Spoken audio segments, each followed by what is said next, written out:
It's been a while since we've done a GTA Q&A, so that's what we're doing in today's video. Normally these happen on like a Monday, but it's just been, I don't even know what day of the week it is, honestly, with this whole quarantine. Days just fly by. I thought today was like Thursday or Friday. Apparently it's a Tuesday. Regardless, let's talk about GTA.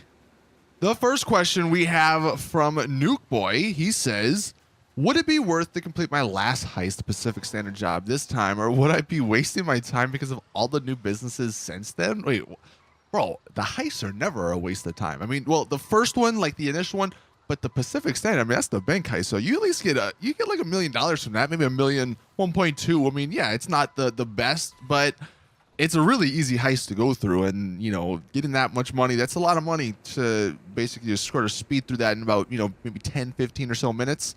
So yeah, I mean, you can complete them over and over again. It's not like it's a one-time thing. So yeah, definitely do that, man. If you're skipping heist, you're doing something wrong.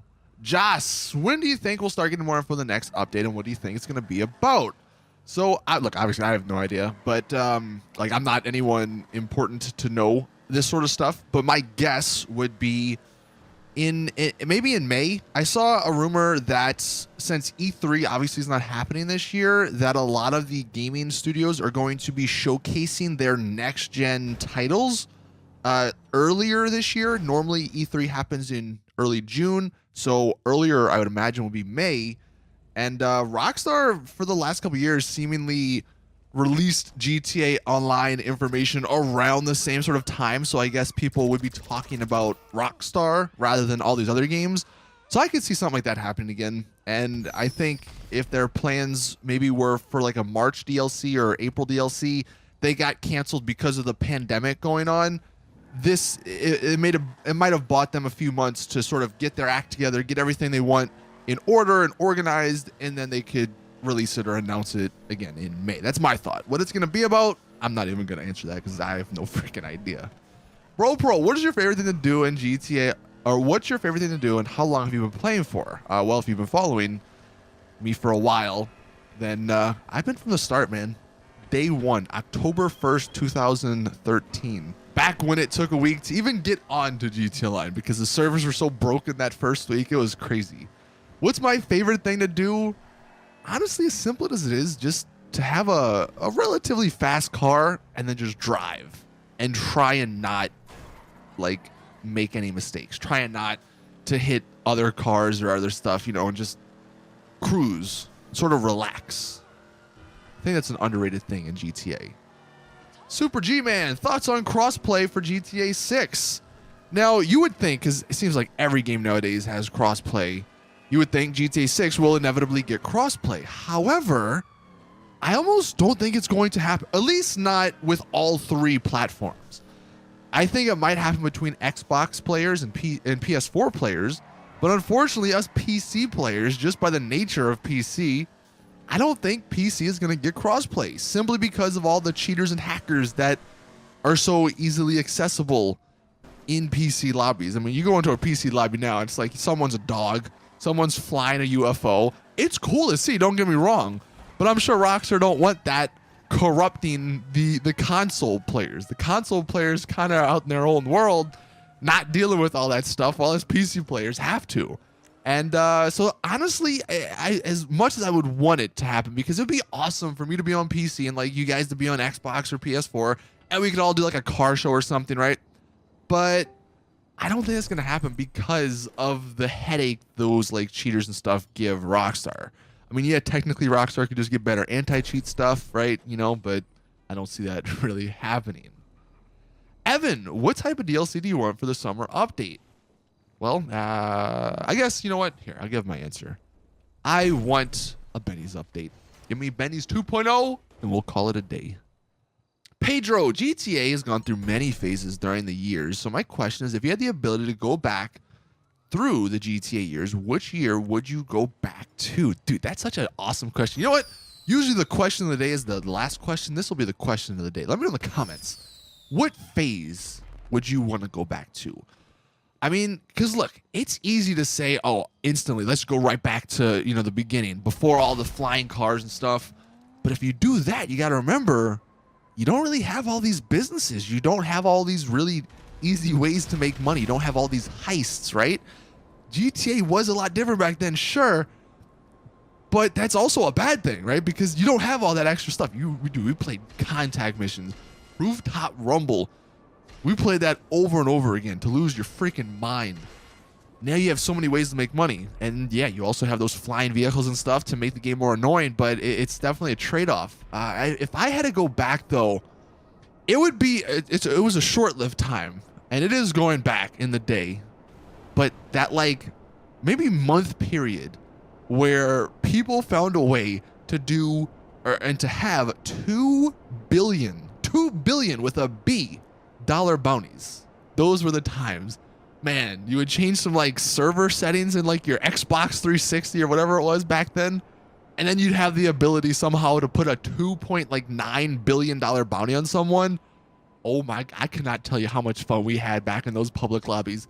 You would all of a sudden, you'd just be driving around and then you'd get a text message. So-and-so player has a $2 billion bounty on him. And you're like, uh-oh, you know what's about to go down. Everyone in the lobby would just converge in this player and try and get that money. And it would be legit. Like for a couple of weeks, you had billions of dollars if you killed that player. And that led to Rockstar literally like wiping everyone's accounts, right? But man, that time was incredible because no one cared about anything. No, oh, you want to blow up my car? Go for it. I have 17,000 more because I have $3 billion, right? Man, times were simpler back then, but it was a happy time because there was no griefers. You wanted, hey, I'll grief myself. I'll just buy myself a new car. Whew, those were the days. But unfortunately, they only lasted like maybe a week or two. But yeah, I would say that was one of my favorite moments in GTA. Red Hood. How badly do you think the COVID-19 is pushing back Rockstar's development of the next DLC? So, well, here's the thing. I would say as far as development goes, it's probably not pushing back much. Like, I don't think there's been that much of a delay in the development of the DLC. I think more of what's happened is this pandemic has pushed back announcements. And I know you're talking about the GTA Online DLC, but if we just stretch that to GTA 6, this might actually be a good thing for Rockstar because we all know Rockstar, they announce their dates, then they push the date back, they delay it, right? And they do that like once or twice for their games. They did it with GTA 5, did it with Red Dead Redemption 2, pretty sure they did it with other games. So maybe this pandemic has had sort of like a good effect because they could continue working without having any expectations. And when they actually, the first time they give us a release date, hey, maybe that release date will be the actual release date and they won't have to delay it. But yeah, no, as far as the DLC, I don't think it's been really delayed at any point, but I guess maybe we're waiting for that announcement. That's the thing that's probably been delayed. And then the final question from Dreen, do you think they're going to force us into public lobbies to play the new content? Or do you think they'll let us have private lobbies that will have access to the DLC for GTA 6 if we ever get it? So this is an interesting question because you probably don't think of this stuff when you're thinking of GTA. You're not thinking of, all right, are we going to get invite-only lobbies in GTA 6? Like, is that going to be a thing? Like, you would think, yeah, of course we're going to get invite-only lobbies for GTA 6. They've been in every game. They're in GTA 5 right now, right? But they don't have invite-only lobbies for Red Dead Redemption Online.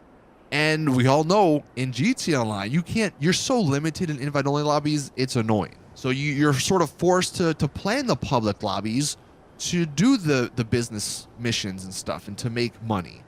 And Rockstar want everyone in public missions making money, advertising that they're making money so other players can grief them and kill them, which in Rockstar's mind, they're thinking, hey, maybe that player will just say screw it and they'll buy a shark card.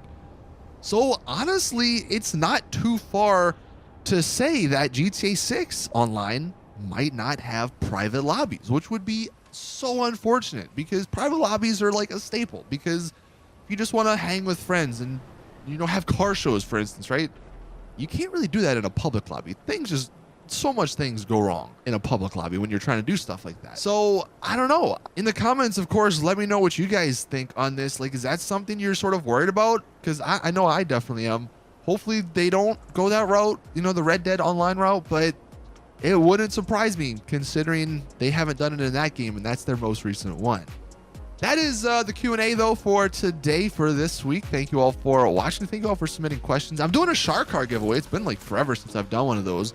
I'm picking two winners, two $8 million shark card giveaway winners on my Twitter. The link to that will be in the description if you want to check it out. But yeah, thank you all for watching. As always, I'll see you guys in the next one.